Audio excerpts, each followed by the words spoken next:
So today's topic, we're going to cover longevity, in fact, the truth about longevity. And we're going to be talking about stage versus age. And I introduced this to you as there's a book. It's not a book you're going to want to read unless you're marketing to people per se, but the book is called Stage Not Age by Susan Wilner Golden. And I was actually reading it for business purposes. You may know that Chris and I also coach real estate professionals around the country on how to work with downsizing homeowners, people moving into retirement communities, people transitioning. And so I was doing a talk on with that particular audience, and I used that book. As I was reading through the book, it hit me. It was like, oh my gosh, we need to be talking about this ourselves, right? Not just from a business perspective, but from a human being perspective, our society, we need to be talking about this. And some people are in some circles, but not very many. So the first thing we want to talk about is age, right? Just the fact that we as a human being, as a society, we as human beings are living longer, yeah? By a show of hands, how many of you didn't expect to live as long as you are right now? Raise your hand. Okay, yeah, a significant number. I'll be honest with you, my mom passed away at 31. And I have several cousins who passed away in their 40s. My family, it has a saying, they said our family has a black heart because so many people have died of heart disease. I really fully expected to die in my 30s. Well, here I am, 53 last week. And I'm still kicking, right? Yeah. So most of us equate our age, the fact that we look at our age and we say, okay, I'm going to live X number of years because that's what my parents did, or my grandparents, or my brother, or my sister, or my family. We have a tendency to do that, and I know that this is true because we actually surveyed our audience. We had, I think, 83 people responded to this particular survey. It's about a year ago, I think. And we asked people how old they were and how long they expected to live. And the vast majority that said they were in their 80s, like let's say they said they were 82 or 83, only expected to live a couple more years.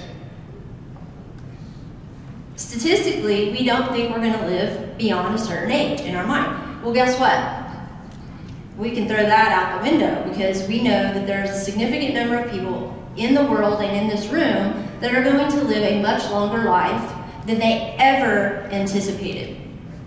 For lots of reasons, and we won't get into all those today, but my talk I did last year, I do about every year, called The Truth About Living to 100, is basically how many people want to live to 100, and a lot of people will go, oh. And then I'm like, okay, so how many of you would live to 100 if you were healthy? Well, that's a different question, right? But what I found is that a lot of people say, I don't want to live to be 100, and so my response is, well, then quit going to the doctor, and quit going to the dentist, and quit taking your medications, and quit exercising, and go ahead and start drinking, and smoking, and carousing, and do all the things. You might as well live it up if you don't want to live to be 100, but if you're doing all those things, guess what? You're probably going to outlive the number that you have in your head. Okay, so now that we've established that reality, let's talk about longevity, and how that relates to this whole concept of stage versus age. So what is longevity? You guys are reading about it. It's all over all the newspapers, all the magazines, everything you read. Everybody's talking about longevity. They're studying it.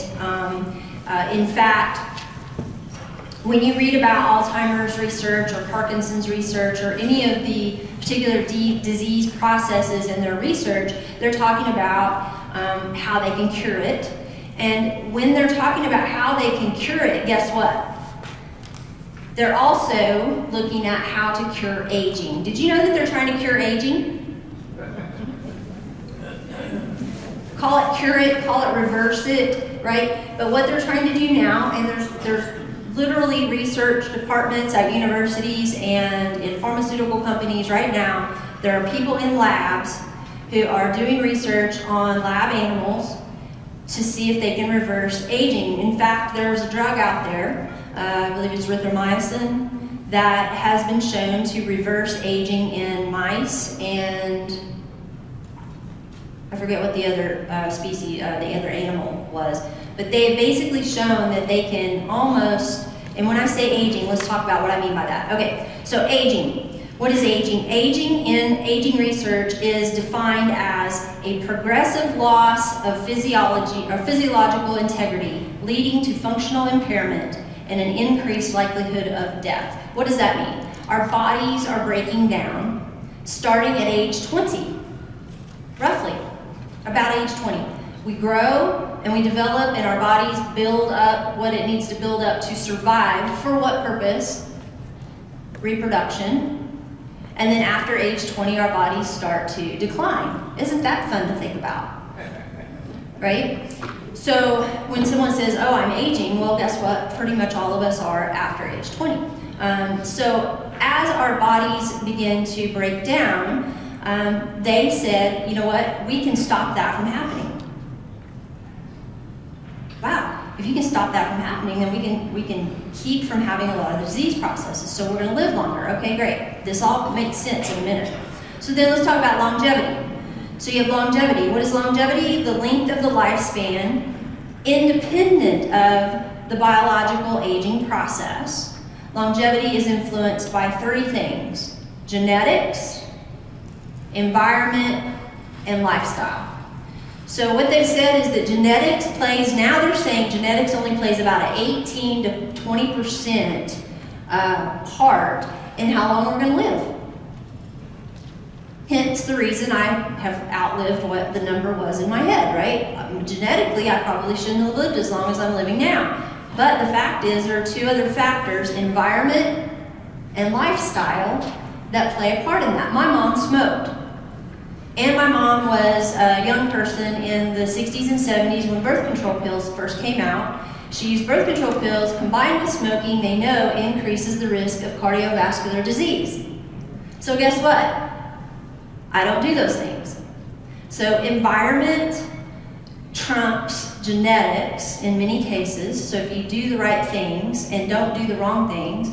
And then the other part is lifestyle. So exercise, we know. Eating habits, we know, right? Getting your teeth cleaned, we know. All these things that we know help us live longer, happier, healthier lives. Well, I can't say happier. Happier is really a very subjective term, so I won't say happier, but healthier anyway.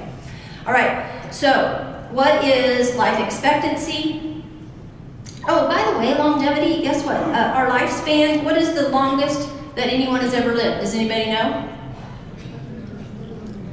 Close. 122. A French woman lived to be 122 years old. I want to say she passed in 2017, but don't quote me on that. And so they're saying our lifespan is as long as 120 to 122 years old now. Now, so I used to ask, how many of you want to live to be 100? How many of you want to live to be 120? Raise your hand if the answer is yes. 1, 2, 3, 4, 5, 6, 7, 8, 9. Okay, 9 people out of 120 want to live to 120. I said my age is 120. Years ago, I said in a class, they said, how long are you going to live? I said to 120. Now, mind you, in the back of my mind, I'm thinking, or 31, right? And so 120 was my number, and that's becoming more and more realistic, right, isn't it? Now, I don't want to live to be 120 if I'm living in a bed with a feeding tube, right? I want to live to 120 on a boat on the ocean somewhere doing what I want to do, yeah? There's a big difference between how long we live and how we live that life, yes? Yes. Okay, so we know that they're trying to cure aging. We know that all of the things that we do right now are prolonging our age. And so how does that affect us? What are the implications of living a longer life? Well, that's where the stage versus age comes in. So before I talk about the stages, I want to talk about this particular graph. It came from a book that I love called Life Forward by Pamela McLean. Life Forward she's a coach. I believe her husband is a psychologist or in that field, and they work together as coaches. And she wrote this book basically for purposes of helping people move through the stages of life, and to get unstuck, really, when they're stuck, right? In a nutshell. So she has this graph in her book that is, she breaks her age groups down into 3 acts. First act, second act, third act. Nowadays you'll see books out there talking about the 4th act or the final act. You know, different people call it different things. But in her book, she says, okay, we've got this first act, it's somewhere between age 20 and 30. The second act is that 28 to 65 age group. Now, you tell me, if you're 68, can you relate to what a 25-year-old's going through? Can a 25-year-old relate to what a 68-year-old is going through? That's a really big age span, isn't it?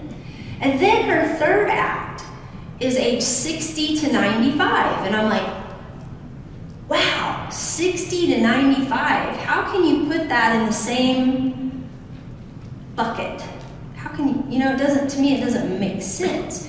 It's like, okay, so I like her book and I like what she talks about. I don't agree with everything, so I'm sharing this with you because this is how a lot of people are looking at our developmental cycles.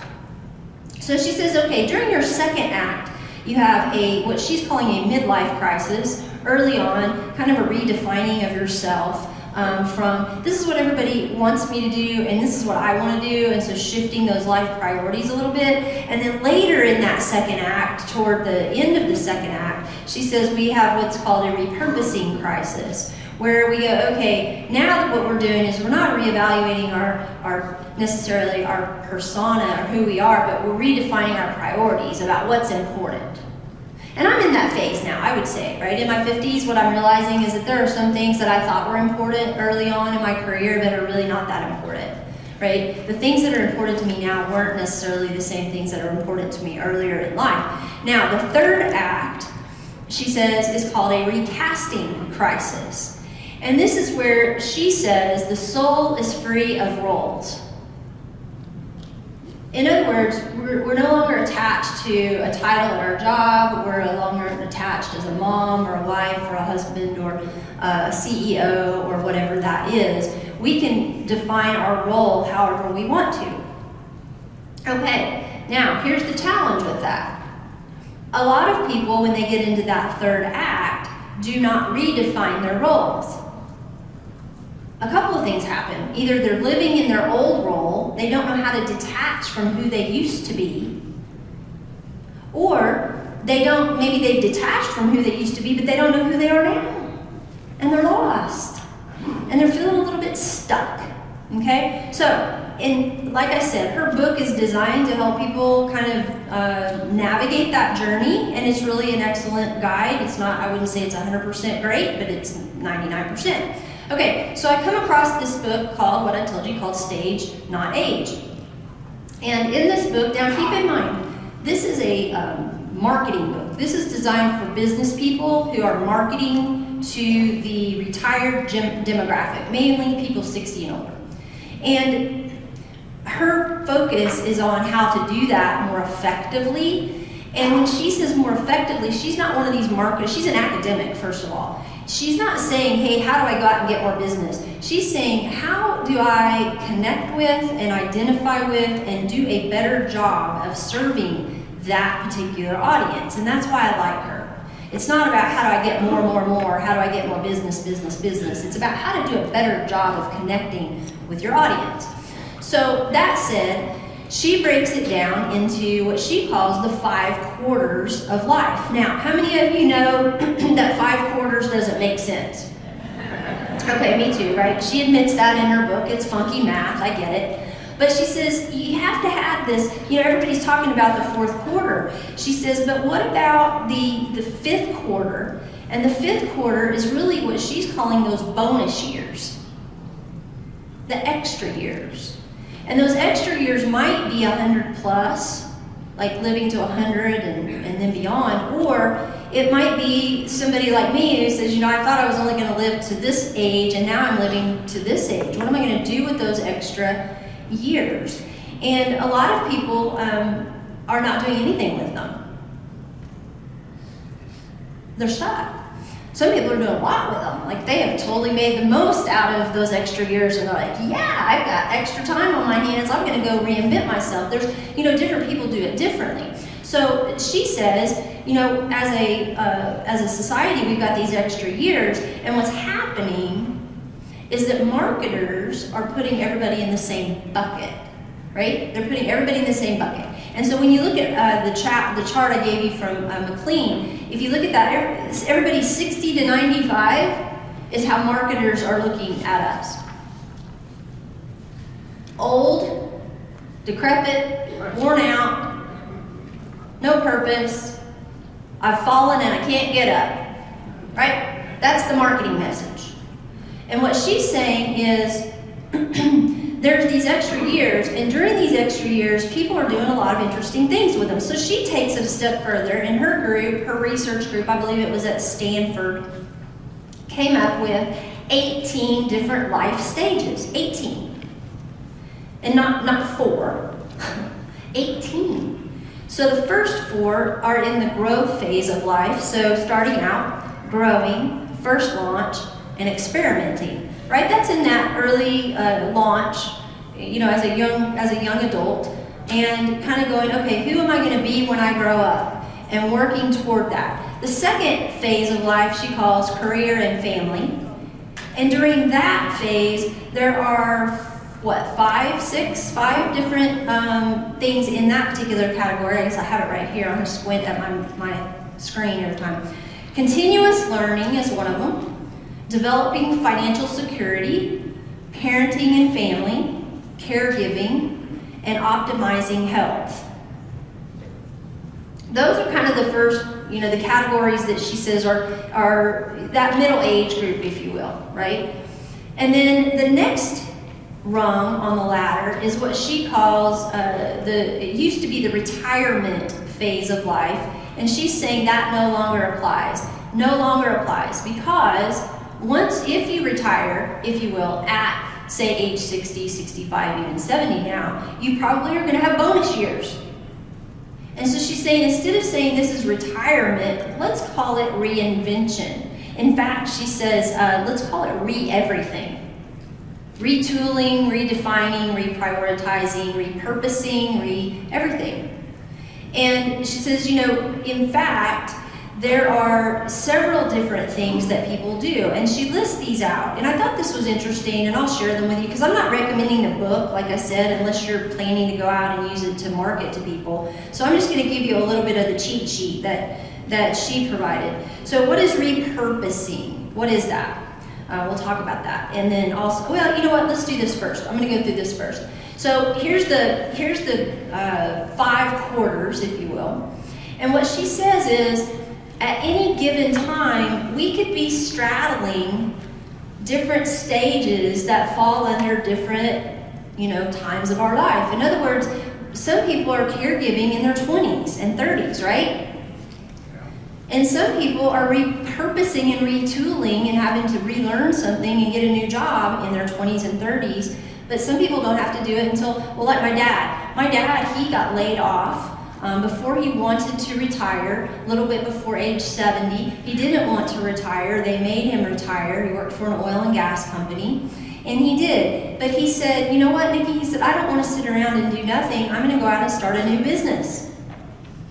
So he went out and opened his own business. And so that would have normally been in that first or second phase of life, but instead he's doing it in what she would call maybe the fourth quarter, third, fourth quarter, right?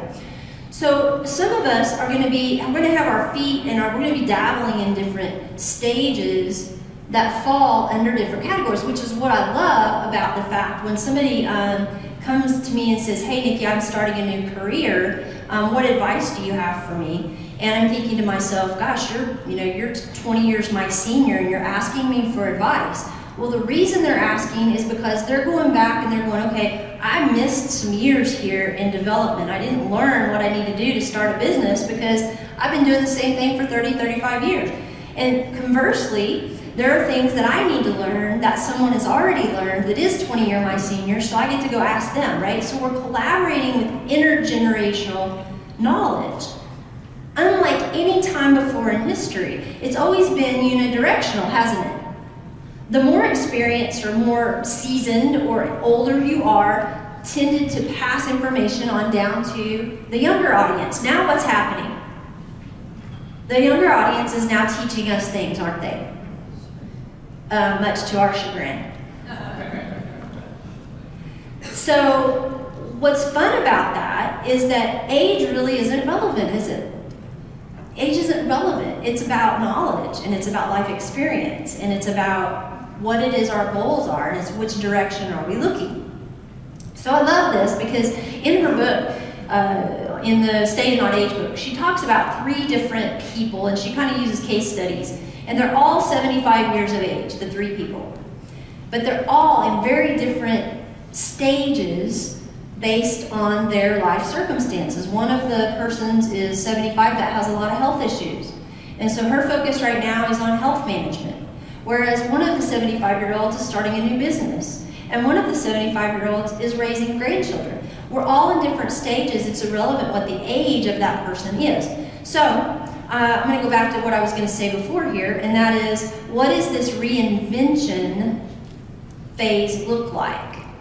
And what is the age? Well, it could be at any age. So let's look at what reinvention looks like. So repurposing, that first one, is what she says, moving a career focus to a new central purpose. Moving a career focus to a new central purpose. It may not be work related. You may retire from a job and not choose to want to go back to work, but shifting to a new central purpose. That purpose could be raising grandchildren. That purpose could be teaching Bible study. That purpose could be volunteering in many capacities. The purpose could be getting your health where you want it to be. There is no formula for this repurposing. It's really about what you want out of life.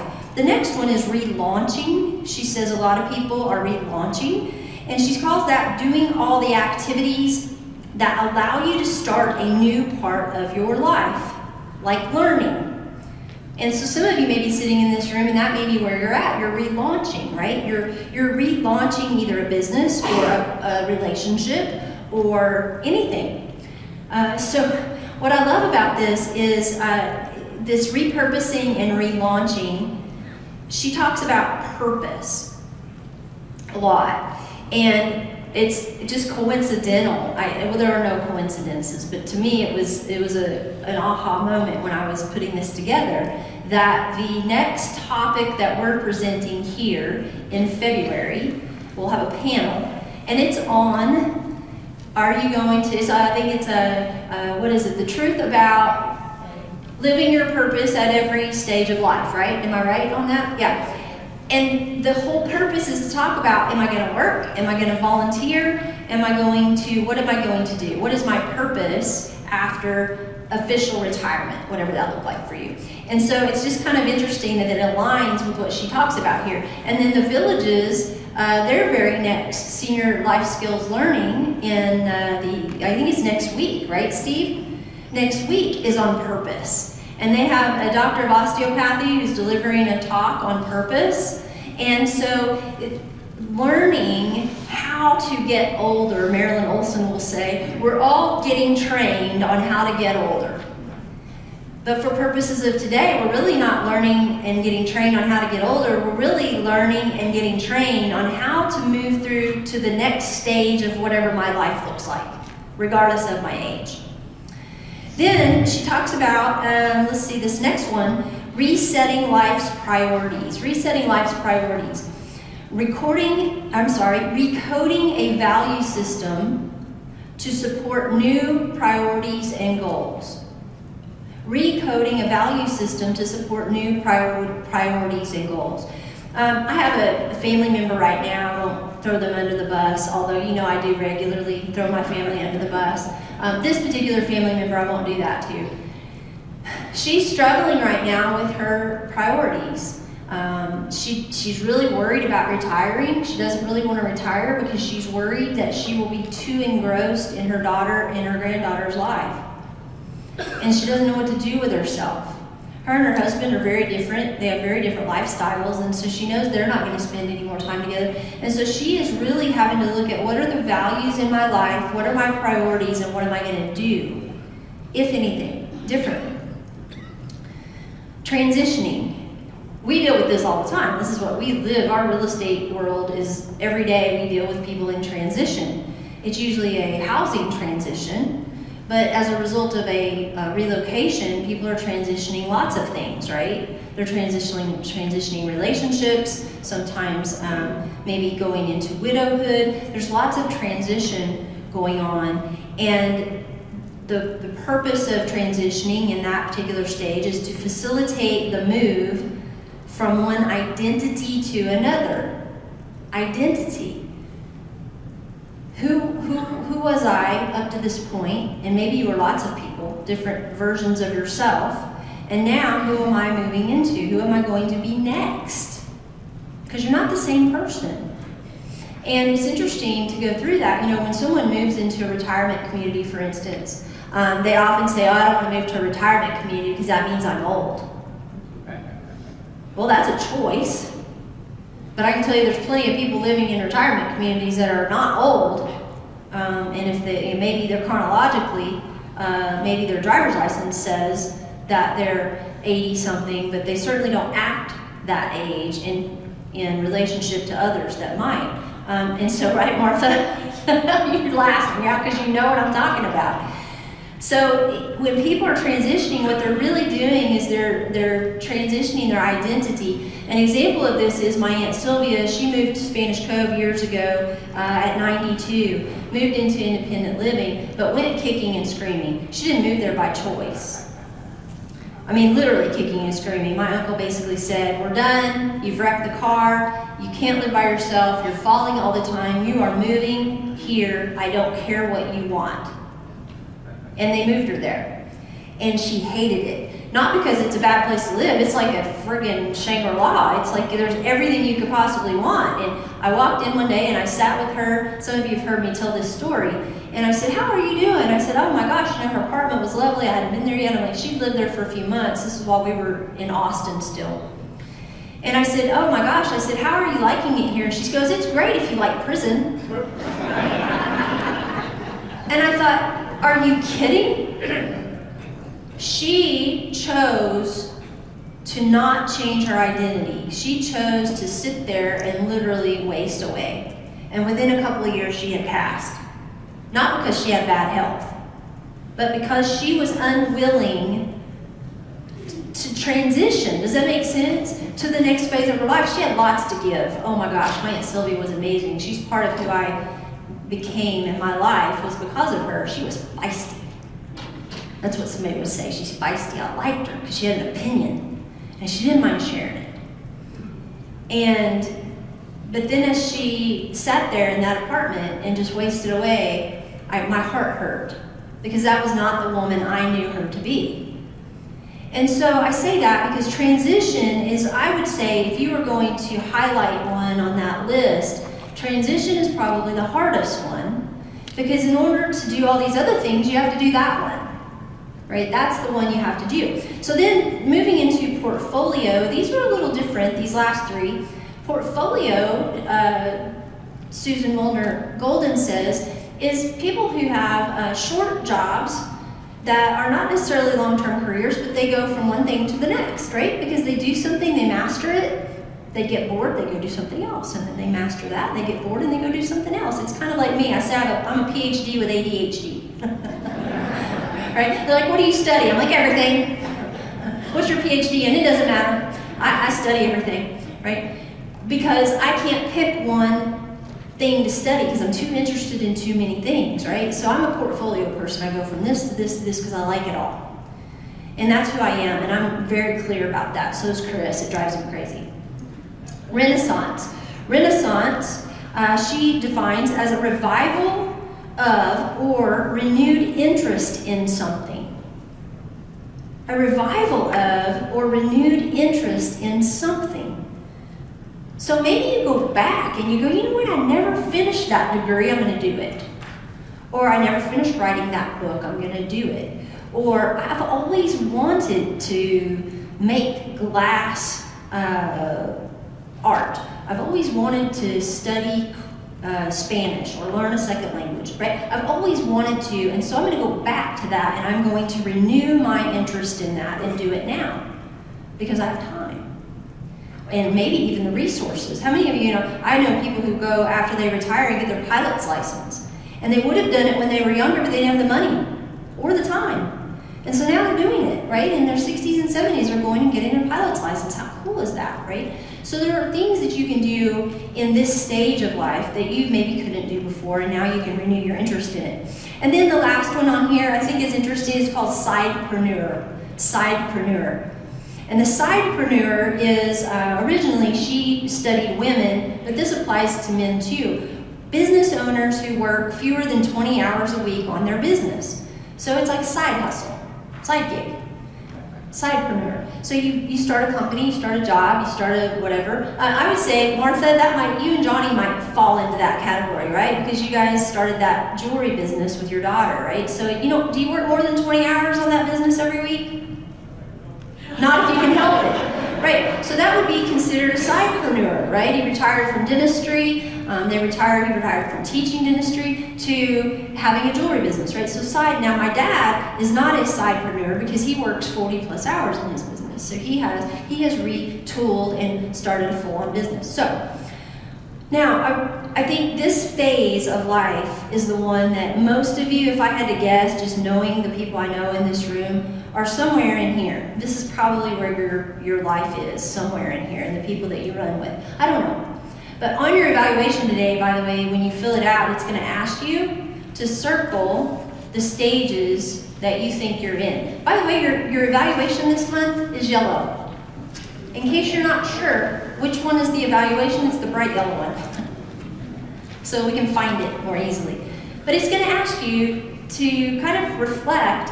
And you might be in the caregiving phase of life, or you might be in the repurposing phase of life. I don't know. Circle as many of them as apply to you.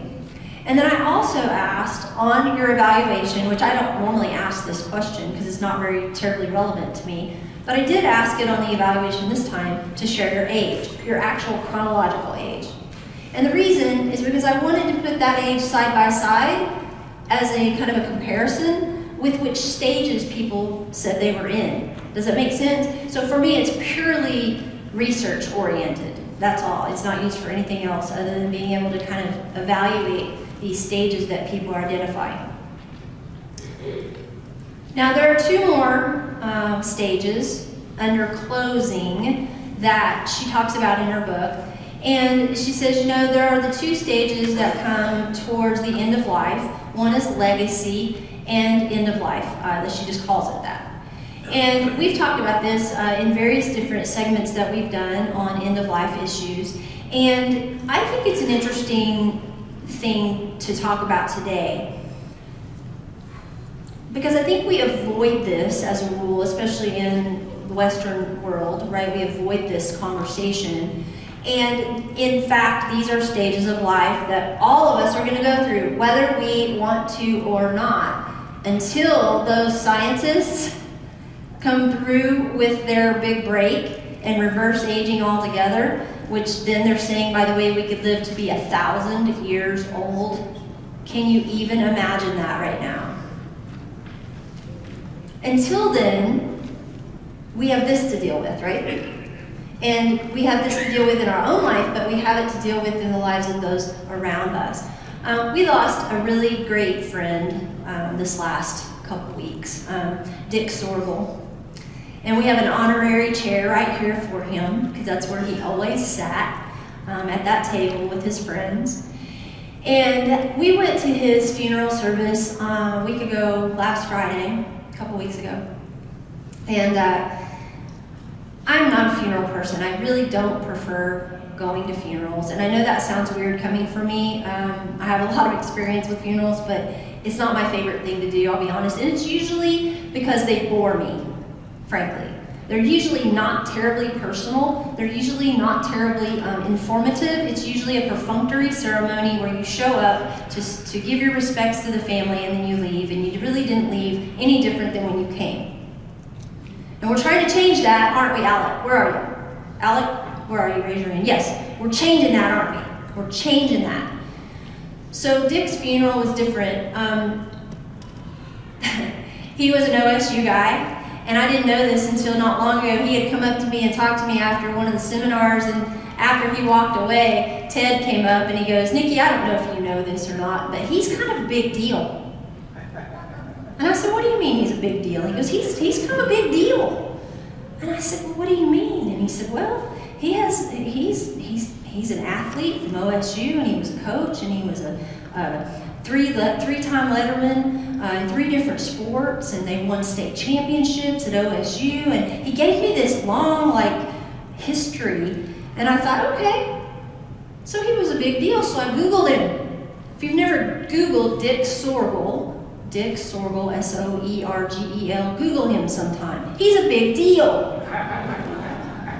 There are about, the first, 50 Google results that came up talked about Dick and his athletic history at OSU. Now, I didn't know that until Ted told me about it, because he's also very humble, and he's really not that guy anymore, right? Before he passed, he had outgrown that role. And he was in a different role in his life, and he did other things. He was a grandfather. He had 8 grandchildren at his service. And by the way, there were 11 Pistol Petes at the service. The current one, all the way back, 11 Pistol Petes, sitting in one pew with their white Oxford shirts on, with their big Pistol Pete logos on the front, proudly representing Dick and OSU. Mike Gundy was there. Eddie Sutton's son Scott was there. Lots of OSU, what I would call dignitaries from the athletic department. But here's what I would say I took away from Dick's service. While all of that stuff is interesting, and he definitely earned that right to be a big deal, I didn't know Dick those years. I didn't really even know him until recently. I did that Google search. What I know about Dick is that he was our biggest cheerleader right there in the front row. He'd come up after almost every single seminar and tell us we did a great job, and he had great questions, and he challenged me a lot, which is fun. And I sent his daughter an email after the service because they said, if you have something you'd like to share about him, they gave an email address, and it was his email address. That was really hard.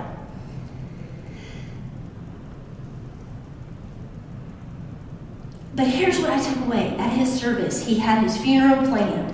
The gentleman from the front of the room said, everything that's going to happen here today and everything that's not going to happen here today is because Dick told us to do it that way.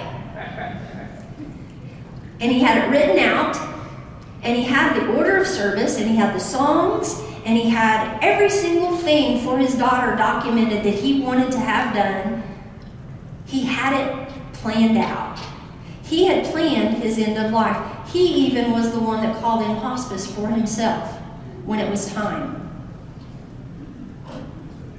We didn't know he was sick, by the way. He was at our seminar a month and a half ago. We didn't know he was sick. He knew he was sick, and he called his daughter and said, we need to get hospice in here. And 3 weeks later, he had passed, or less than 3. Because he took charge of this phase of his life. I was blown away. I was blown away. And impressed. And although he's a big deal about the whole OSU sports thing, guess what? To me, he figured it out all the way through, right? He's a life learner. He was not only an educator, but he was a life learner himself. So he was sitting in that audience for 7 years, by the way, he's been coming. His wife Gwen came before she passed 3 years ago, and I did not know it, but behind the scenes, he was doing the work. He was doing the work. And I am inspired by that because it means that we can live purposefully all the way through the final day. The final day. How cool is that? Now, some of you are going, yeah, let my kids handle it, right? Totally fine, if that's your choice, as long as you've equipped them, hopefully, for that. But I bring this up because we have work to do during these phases, because if we don't do them during these phases, what happens? We get to these phases and then we're not prepared, which makes this double hard. So I was telling my dad this. I said, you know, Dad, I said, you started this business and you work every day and you work 8 or 9 hours every day. You don't have time sometimes to plan for what's next, right? And so it's a struggle for him. But I think this is where all of these resource team members, I just want to kind of circle back to that, because our job as your education partners is to help you do these things in your time, whenever that's right for you. So when you say to yourself, I want to do this, I want to work on my estate plan. We've got somebody for that. You say, I want to work on living my best life, but I don't want this house anymore to deal with. I just want to downsize, I want to simplify, I'd like to live in a community where I have people around me. We can help with that.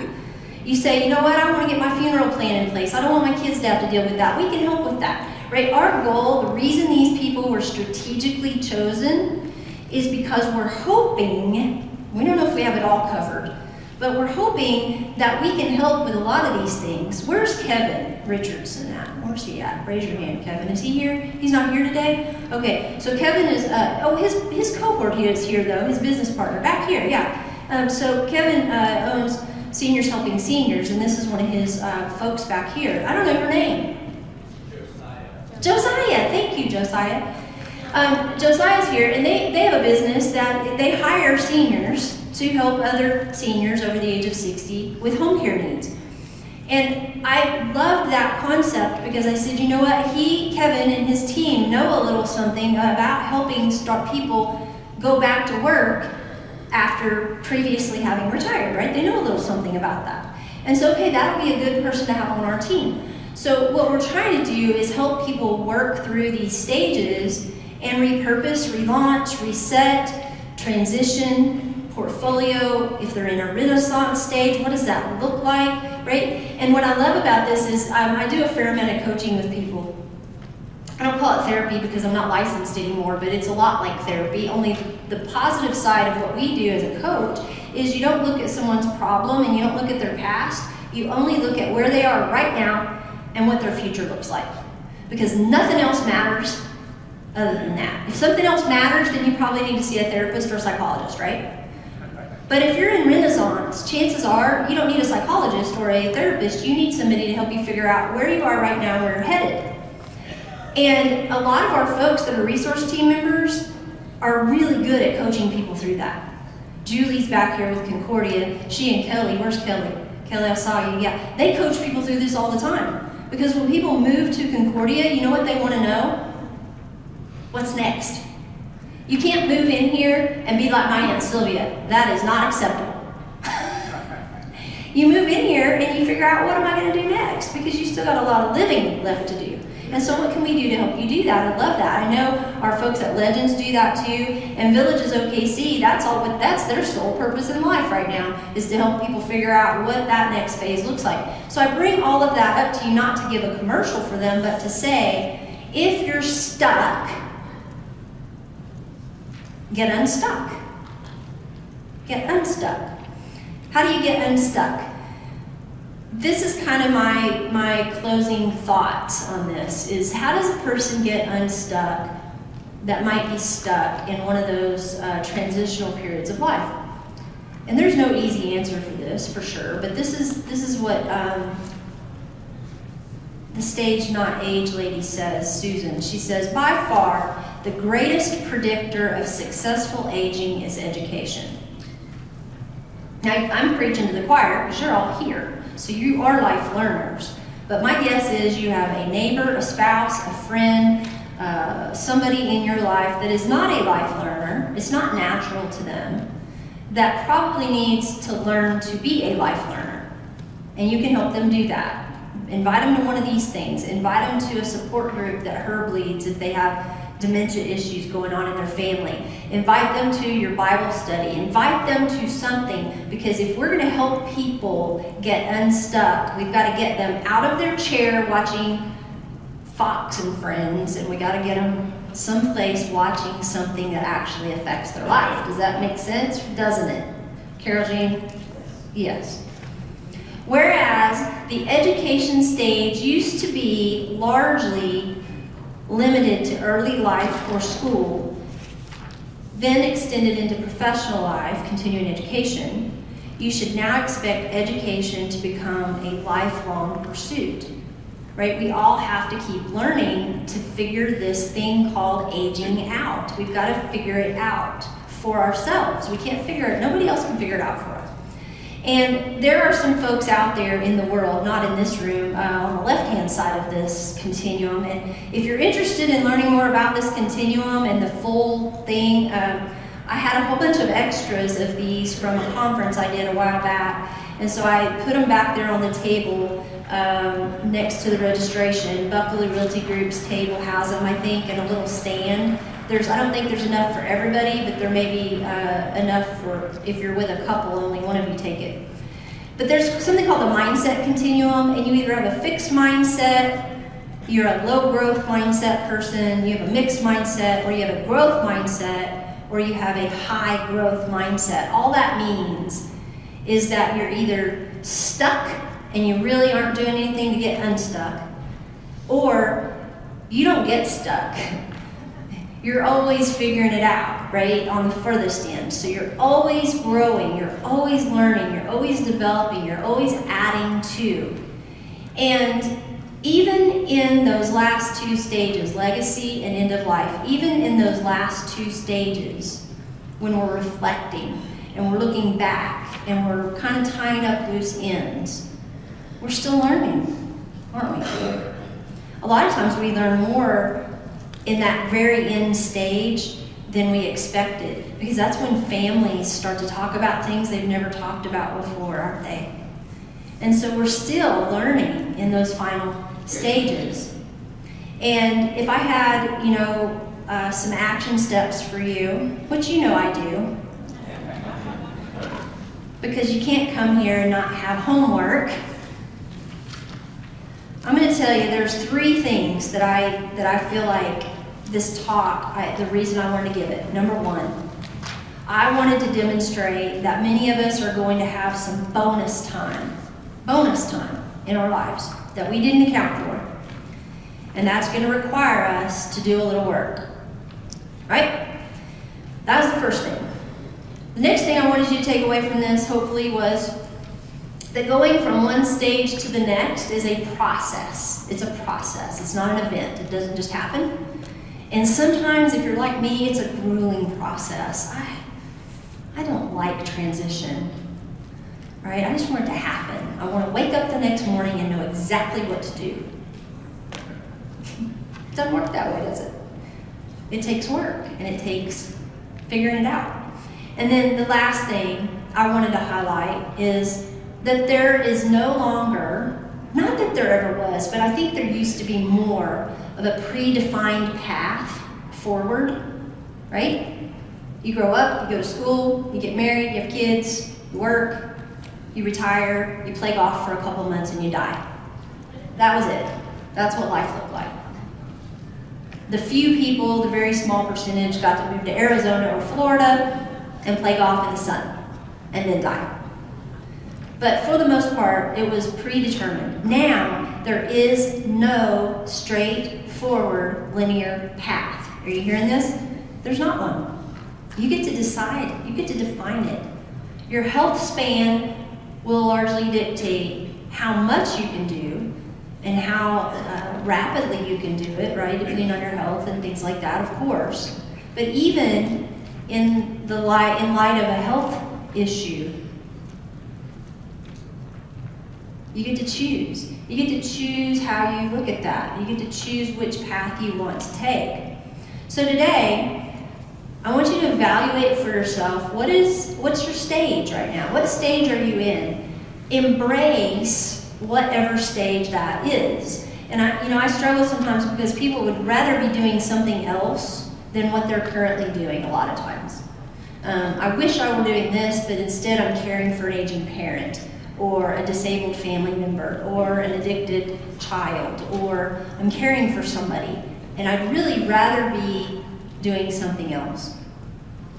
Well, what I'd like for you to do is evaluate what stage you're in and spend maybe this next month between now and our next talk embracing it, learning everything you need to learn about that stage, whatever that stage is for you. If it's taking care of your health because you have a current health challenge and that's the stage you're in, then your job is to spend the next month focusing on how to grow, learn, develop, research, and get treatment for, if that makes sense, for that health issue. If you're retired recently or you're thinking about retiring in the near future, your job is to figure out what your next phase is going to look like and spend time doing that, right? If your stage right now is legacy and you're going, Nikki, I don't want to work, I don't want to volunteer, I'm really kind of liking right now where I'm at, and I'm perfectly content if the good Lord takes me tomorrow, and you're not depressed. There's a difference. If you're depressed, that's not legacy, that's depressed. But if you're where my friend Dick Sorgel was, and you know that you have, I don't want to speak because I don't know for sure what his diagnosis was, but you know that you're at the end of your life, and that has been confirmed, and you're in legacy, then spend time there and embrace it.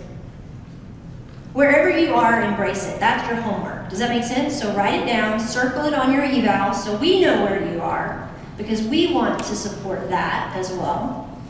And it will also give us some perspective in terms of when we're moving into our next talks, what our audience looks like. We want to connect with you where you are. We don't want to talk at you, we want to talk with you. So that will help us a lot. We're at the top of the hour. I do not really know. I have not practiced this talk and I've never given it before. So Shannon, how did I nail it at exactly 1 hour? How did that happen? That was called divine intervention right there. Yeah. Did anybody learn something from today? Did anybody feel like they got something from today? Good. Right. Okay. While you're filling out your evaluation, let me tell you about a couple of upcoming educational opportunities. These are also on your eval. So that yellow sheet that you have, thank you. Yep. Oh, perfect, I have a correction. My apologies. Okay, the very first one on your yes, sign me up thing for Villages OKC, Monday, January 15th, that is not at 10 a.m., it is at 1 p.m., 1 p.m. And you can pick up more information about that talk back here at the Villages table afterward. You can pick up the information. Steve will be back there in a minute to tell you about that. The Tell Me More series, we've had a lot of people ask us if we were going to be doing more real estate related talks at the Senior Living Truth Series, and we're really not. And so Shannon and the team decided to do a separate series on real estate issues and downsizing and that kind of thing. And that one is coming up on January 23rd at 10 a.m. That one is at 10 a.m. at the library. And they're going to be talking about the 2024 housing market. So if you're interested in learning more about that, you're welcome to join them for that talk. You can check the box on your eval. And then our next Senior Living Truth Series next February on the 8th will be a panel. And Shannon Steiger will be moderating this panel of folks who are working through or have gone through stages of basically repurposing, retooling, right? And talking about how they got there. So if there's anybody stuck or trying to figure out what their next opportunity in life looks like, this is hopefully going to help you get unstuck and maybe how to think about that or what some of your homework might need to be for that talk. So you can check those boxes on your seminar eval. Our next phase this year of the Truth Series is what you need to know is we're going to be doing a series of these educational talks. So like a couple months ago, Alec at Buchanan did a workshop on end-of-life planning. Herb has done some talks on dementia and Alzheimer's. Different resource team members have done different workshops. And we'll be rolling those out. Watch your emails for that. If you do not have email or you don't check your email, let Danielle know that so that we can send you that information in the mail so that you receive it, because those workshops, there's going to be a lot of them. And so we won't be able to put every single one of them up on the eval, but we want you to know about them as we go. And then I just want to acknowledge one last time, I am so excited about our education partners this year. And again, when you're finished today with your eval, you're going to give it to somebody who's taking the evals. Jake is going to be taking the evaluations as you walk out. So you can start down here, walk down, talk to the education partner, shake their hand, say hello, hug the ones you missed, give them a Happy New Year's, and then turn your eval in. The reason I say do it that way is that sometimes what happens is you're walking along and let's say you and Olivia over there have a conversation and you say, oh, Olivia, can you tell me more about that? And she says, yeah. You can write it on your eval. Tell Olivia, I want more information about this. And then that way, when you turn it in, Danielle can make sure you get that. Okay? So your eval is kind of like our reminder to make sure Olivia gets back with you later, because she may have several people standing there that want to talk to her. Use your eval as our follow-up with you, not just your follow-up with us. All right? So guys, I appreciate you. I look forward to 2024. How about you? But the energy just feels better, yes? Yeah? Turn to your neighbor and say, I'm